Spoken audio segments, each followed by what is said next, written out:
Hello दोस्तों, फिर से स्वागत है मेरे Q&A एपिसोड में। और आज हम हमारा जो मार्केटिंग सीरीज जो हमने शुरू की थी अमृता मैम के साथ ABM को लेकर, आज उसी को कंटिन्यू रखते हैं। और आज फिर से हमारे साथ हैं डॉक्टर अमृता शर्मा, मेरी बहुत अच्छी फ्रेंड हैं, मैं उनको बड़ी बहन मानता हूं। और हाँ, बट बार बार बुलाने पे वो शायद गुस्सा ना हो जाए। देखते हैं, उन्हीं से पूछते हैं कि गुस्सा है या नहीं, और वो हमें क्या आज बताएंगी ABM के बारे में। तो उसी को ही कंटिन्यू रखते हैं और फटाफट से शुरू करते हैं। तो चलिए शुरू करते हैं। और हाँ, कॉफी का मग हाथ में ले लीजिए, और हाँ एक बात और, हेडफोन जरूर लगा लीजिए।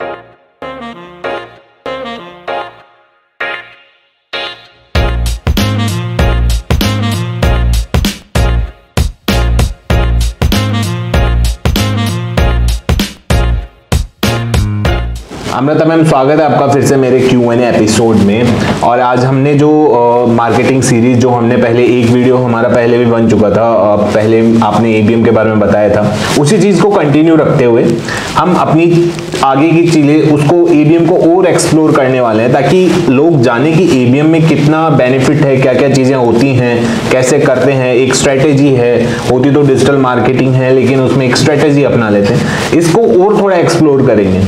तो मैं यही जानना चाह रहा हूं कि आप एक बार शॉर्ट में बता दें कि ABM होता क्या है, अपने व्यूअर्स को बता दें, ताकि एक पता लग जाए कि हम किसके बारे में बात कर रहे हैं।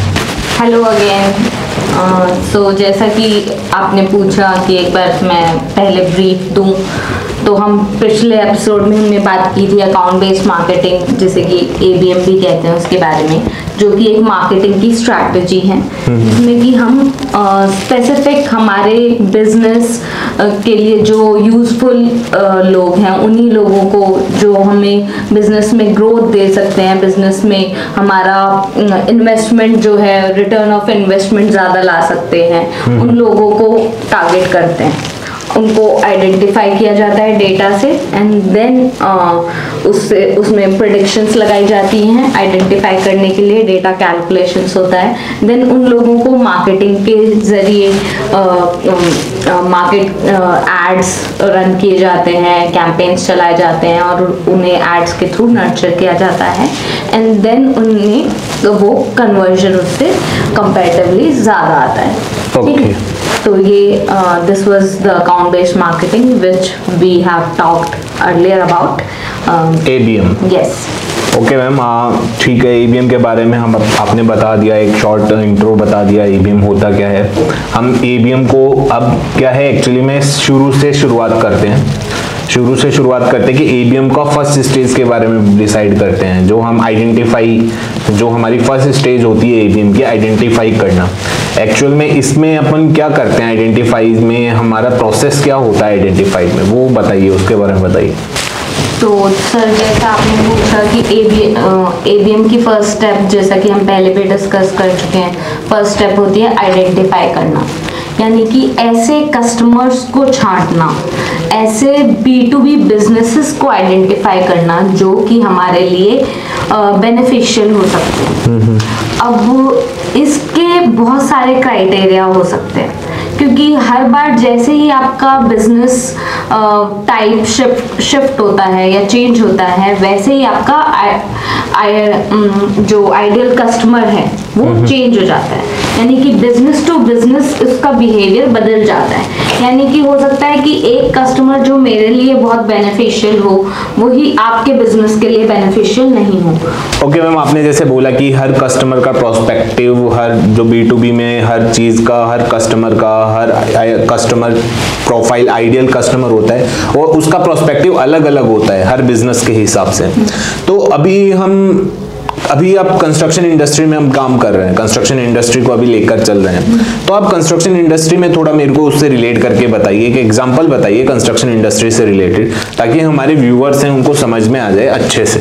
तो सर, जैसा आपने पूछा कि कंस्ट्रक्शन इंडस्ट्री से हम इसको कैसे रिलेट करके देख सकते हैं, तो तो देखिए, कंस्ट्रक्शन में बहुत सारे टाइप के प्रोजेक्ट्स होते हैं। कमर्शियल प्रोजेक्ट्स होते हैं, रेजिडेंशियल प्रोजेक्ट्स होते हैं, इंफ्रास्ट्रक्चर प्रोजेक्ट्स होते हैं। हर प्रोजेक्ट का अलग बिहेवियर होता है, यानी कि उसमें अलग स्ट्रेंथ का, अलग टाइप का मटेरियल यूज़ होता है। जैसे कि मैं एक एग्जांपल दूं, जैसे कि जो हाउस, जो छोटे घर बनते हैं, वहाँ पर आपके जैसे कपलर जैसा प्रोडक्ट है वो यूज़ नहीं होता है, तो वो एक B2C में आ जाता है। जो सीमेंट, पेंट, उसके जो घर बनाने वाले हैं, तो वो B2C में आ जाते हैं। लेकिन यही जब हम B2B में बात करें तो रेजिडेंशियल बिल्डिंग्स जो बनती हैं, तो रेजिडेंशियल बिल्डिंग्स में आप देखोगे कि ग्लास जो है इतना यूज में नहीं आता है।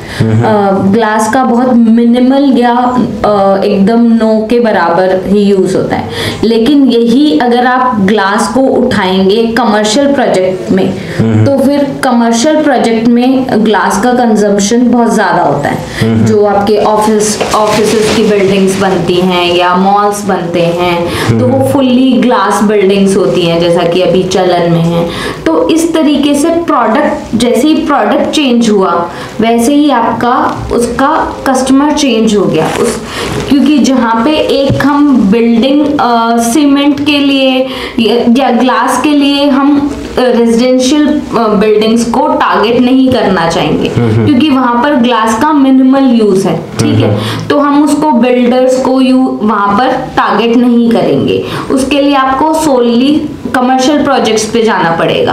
कमर्शियल प्रोजेक्ट्स में भी फिर आपको एरिया वाइज आपको देखना पड़ेगा कौन सा बड़ा प्रोजेक्ट है, कितना एरिया ज्यादा है उसका, कितने फ्लोर्स हैं उसमें, क्योंकि जितना ज्यादा एरिया वाइज होगा उतना ज्यादा कंजम्पशन हो जाएगा।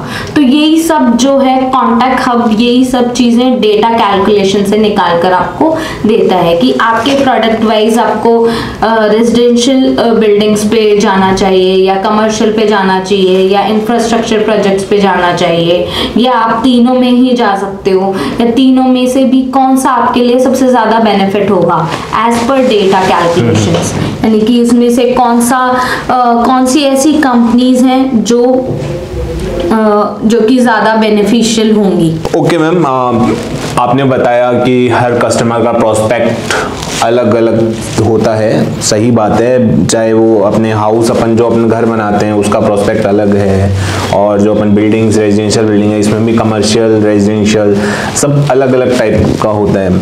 अब इसमें मैं ये बताता हूँ कि ये जानना चाहता हूँ कि जैसे कि आपने आइडेंटिफाई, अपन कस्टमर्स आइडेंटिफाई करते हैं कि कौन सा हमारे लिए सही है, कौन से कस्टमर हमारे लिए सही हैं, तो ये सारी चीज़ें हम गैदर कैसे करते हैं वो थोड़ा बताइए कि आप लोग जो कॉन्टैक्ट हब है वो इस चीज़ को कैसे गैदर करता है, कैसे पता लगाता है कि ये कस्टमर बेस्ट है, ये कस्टमर सही नहीं है, ये बेस्ट है। तो थोड़ा इसके बारे में बताइए। इसको ही आई थिंक ICP बोलते हैं, आई थिंक। सर आपने सही कहा कि इसी को ICP या आइडियल कस्टमर प्रोफाइल बोलते हैं।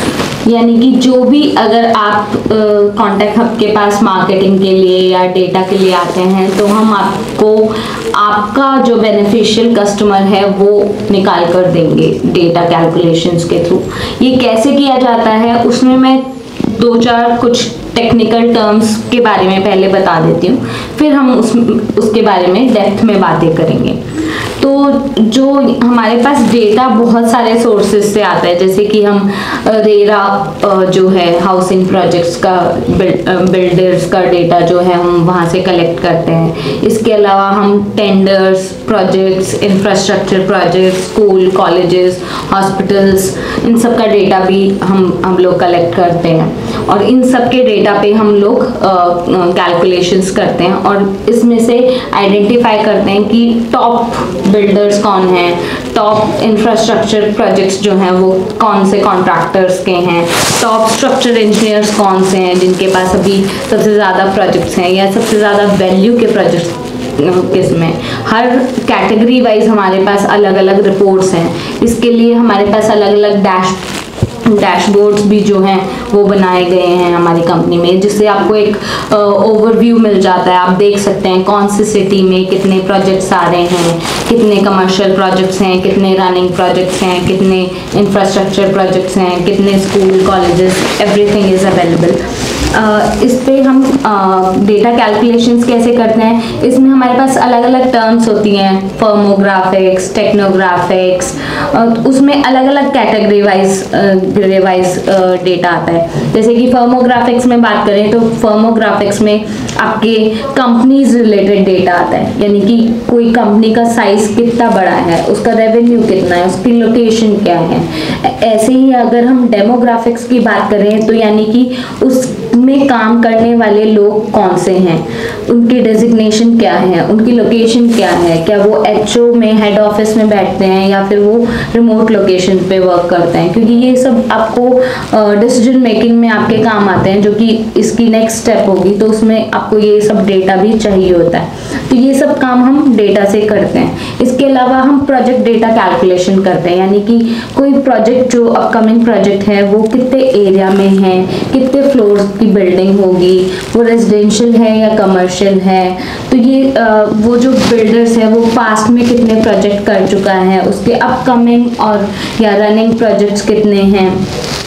इस सब से आपको पता लग जाता है कि जो बिल्डर्स काफ़ी टाइम से या कई साल पुरानी कंपनी है, काफ़ी ईयर्स उसको एस्टैब्लिश हुए हो गए हैं, ही इज़ गेनिंग प्रॉफिट्स, ये सब हम डेटा से कैलकुलेट करते हैं और एक परफेक्ट बायर जो है आपके लिए निकाल कर लाते हैं। चाहे वो आप अगर आप आर्किटेक्ट हैं और बड़े प्रोजेक्ट्स गेन करना चाहते हैं तो उनके लिए, या स्ट्रक्चर इंजीनियर हैं उनके लिए, या कॉन्ट्रैक्टर हैं उनके लिए, तो ये सब डेटा उनके लिए कहीं ना कहीं काम में आता है। साथ ही साथ मेजरली जो फ़ायदा करेगा वो है हमारे मैन्युफैक्चरर्स को, क्योंकि उन्हें ये पता लग पाएगा कि कहाँ पे वो अपना प्रोडक्ट जो है इजीली सेल कर पाएंगे और कौन से प्रोजेक्ट्स उनके लिए बेहद इम्पॉर्टेंट हैं, जहाँ पे उन्हें अपनी एफर्ट्स लगानी चाहिए, और वो भी एकदम टाइम पे, कि जब उनका प्रोडक्ट यूज़ आने वाला है ठीक उसके पहले वी कैन इन्फॉर्म देम।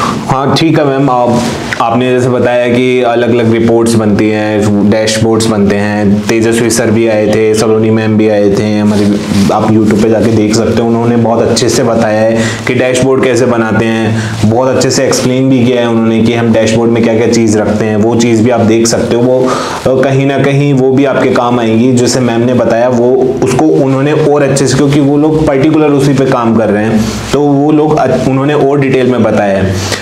अब मैं बात करता हूँ डैशबोर्ड्स और उनसे हम एक फाइनल हमारा एक चीज़ निकलता है, इसमें वो होता है ICP जो हम बोल रहे हैं, आइडियल कस्टमर प्रोफाइल।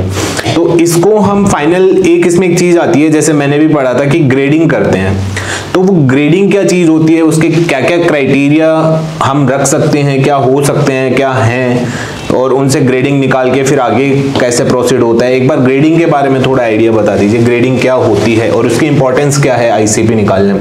जैसा सर आपने पूछा कि ग्रेडिंग क्या होती है, जैसे मैं थोड़ा सा इसका लेमन एग्जांपल दे देती हूँ कि आपको जैसे स्कूल कॉलेजेस में जब आप पढ़ाई करते हैं तो आपको ग्रेड्स दी जाती हैं एग्जाम्स में, A+, B+, कुछ C या D में भी फॉल करते हैं। तो ऐसे ही हम डेटा में भी जो आपके कस्टमर्स हैं, जो आपके परफेक्ट बायर हैं, ICP जो हैं, आइडियल कस्टमर हैं, उनको हम ग्रेडिंग के थ्रू आइडेंटिफाई करते हैं। यानी कि जो टॉप आपके होंगे वो आपके A to B कैटेगरी में जाएंगे, जो उनसे थोड़ा मिड सेगमेंट में रिजाइड कर रहे हैं वो आपके C कैटेगरी में जाएंगे, जो सबसे लोअर कैटेगरी में है वो D में जाएंगे, और अगर D से भी बिलो में है दैट मीन्स कि they are not your targeted, they shouldn't be your targeted profiles। इसमें हम जैसा कि मैंने बताया कि टेक्नोग्राफिक्स, फर्मोग्राफिक्स, प्रोजेक्ट डेटा कैलकुलेशंस, इन सब पे काम करते हैं। तो इन सब में बहुत सारे फैक्टर्स निकल के आते हैं, तो उन पे हम ग्रेडिंग देते हैं, यानी कि उसमें हम एक स्कोर उसको पर्सन को और कंपनी को अलॉट करते हैं। तो उससे उन सभी क्राइटेरियाज को जोड़कर एक उसकी ग्रेडिंग निकल कर आती है। यानी कि अगर किसी का प्रोजेक्ट अच्छा है लेकिन उसने पास्ट प्रोजेक्ट ज्यादा नहीं किए हैं, he is new, that means कि वहां पर आपको थोड़ा उधार या वो चीजें झेलनी पड़ सकती हैं, आपका पैसा भी अटक सकता है, तो फिर वो हम वहाँ पे उसकी ग्रेडिंग थोड़ी लो हो जाती है।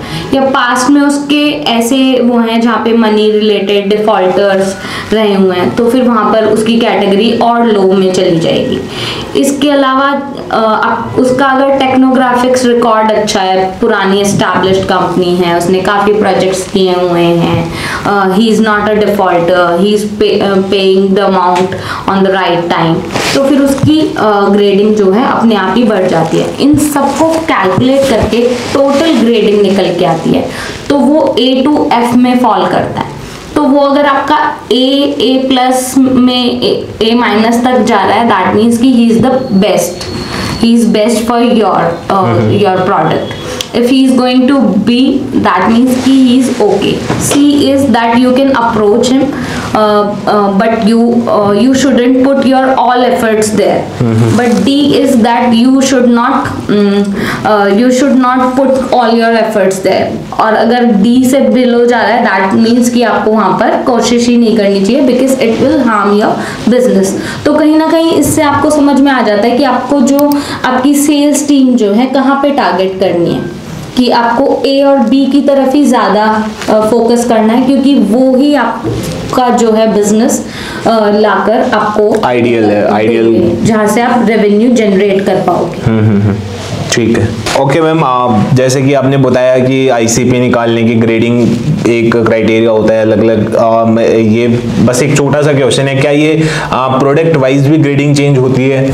लाइक सीमेंट वाला कोई प्रोडक्ट है तो सीमेंट वाले जो भी पर्सन होंगे, बिल्डर्स होंगे, तो उनमें ग्रेडिंग क्राइटेरिया कुछ अलग होंगे। हम प्रोडक्ट वाइज भी ग्रेडिंग करते हैं या सबकी ग्रेडिंग एक कॉमन क्राइटेरियाज रखते हैं? एक जैसे किसी ग्रेडिंग कर रहे हैं तो एक कॉमन क्राइटेरिया ही रखते हैं, या फिर प्रोडक्ट वाइज हमें देखना पड़ता है कि इस प्रोडक्ट के लिए ये वाली स्कीम लगनी चाहिए ग्रेडिंग की, या फिर सबकी एक कॉमन ग्रेडिंग रखते हैं? तो मेरा ये क्वेश्चन है कि हम प्रोडक्ट वाइज अलग से प्रोडक्ट वाइज ग्रेडिंग के क्राइटेरिया अलग होते हैं या फिर एक कॉमन क्राइटेरिया ग्रेडिंग का होता है? तो सर इसमें जैसा कि मैं आपको बता रही थी कि हर कंपनी वाइज आपका ये चेंज होगा, तो हर प्रोडक्ट वाइज इसकी आपके प्रोडक्ट की खपत कहाँ पर ज़्यादा होगी, क्या वो बड़े बिल्डिंग प्रोजेक्ट्स जो हैं, जैसे सोसाइटीज़ जो बनती है वहाँ पर ज़्यादा है, या जो मिड सेगमेंट जो छोटी बिल्डिंग्स जो बनती हैं उधर ज़्यादा है, या जो एकदम छोटे प्रोजेक्ट्स जो हैं हाउसिंग प्रोजेक्ट्स जो होते हैं सिंगल या डबल स्टोरी जो प्रोजेक्ट्स होते हैं वहाँ पे ज़्यादा है, तो हम उस तरीके से कैलकुलेट करके ये निकालते हैं। ऐसा नहीं है कि सिर्फ हमने एक बार डेटा लिया और उसको कैलकुलेट कर लिया और सभी को हम वही डिस्ट्रीब्यूट कर रहे हैं। हर एक कंपनी, हर एक प्रोडक्ट, हर एक कंज्यूमर वाइज ये आईसीपी चेंज हो जाती है। ओके, तो बस मैम आज हम अपना जो ज्ञान है उसको आज यहीं पर ही एक बार इसको फुल स्टॉप लगाते हैं। हम इसको फिर आगे कंटिन्यू रखेंगे, इसके बारे में थोड़ा और एक्सप्लोर करेंगे। तो आज का बस इतना ही। थैंक यू आपको आने के लिए एक बार फिर, और हम जल्द वापस मिलेंगे। आप टाइम निकालिएगा हमारे लिए अपने बिजी शेड्यूल से, ठीक है? तो थैंक यू व्यूअर्स हमारे साथ बने रहने के लिए। हम फिर मिलेंगे इसी चीज़ को कंटिन्यू रखते हुए। Thank you.